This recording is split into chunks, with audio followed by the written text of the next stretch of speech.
My name is Jamie Patterson, and this is my skills checkoff video for providing mouth care for the unconscious resident.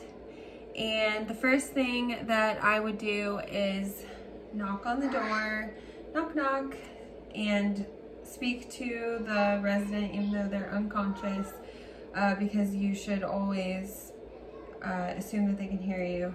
So I would say, "Hi, Mr. Patterson, I'm coming in to do your oral care today," and make sure that the resident is comfortable.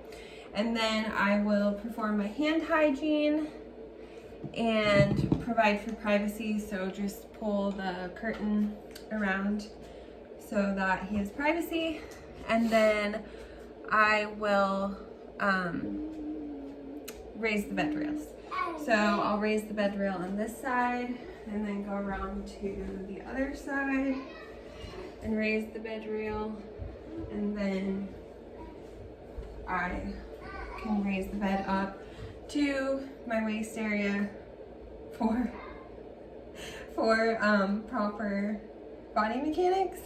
And then I will lower this side rail on my side and reposition him to a side laying position. So, able to turn him over.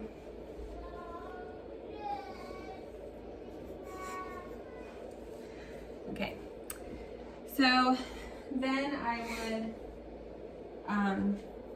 put on my gloves, which I have actual gloves this time, not socks. And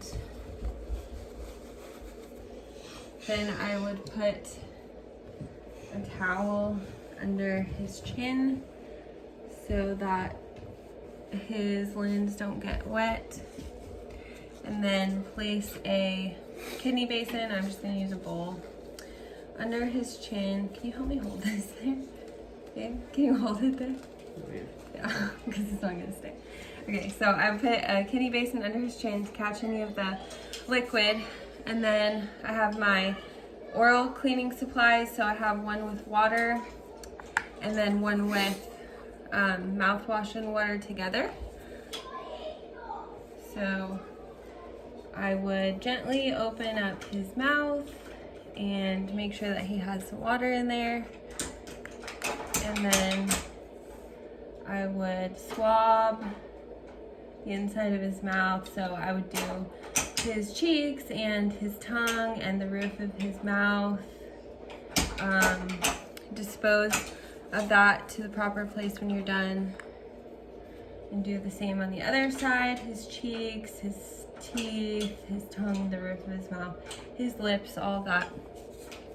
And then get one with water only to rinse his mouth out. So just rinse everything out in his mouth.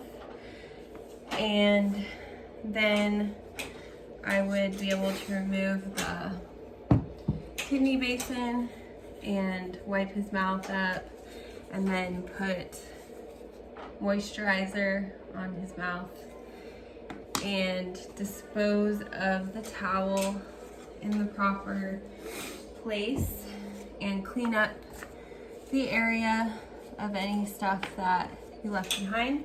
And then I would take off my gloves properly.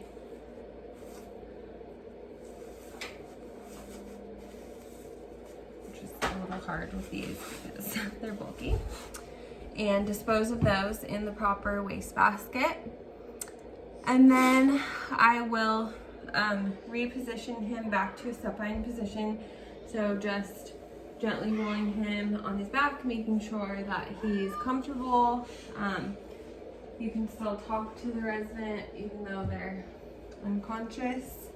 And then I would raise the side rail back up, lower the bed down, and then lower this side rail, go over to the other side, lower this side rail, and then I would make sure that his call light is in place, make sure that he's comfortable, and then I would perform my hand hygiene and report and record anything that was done and report it to the nurse.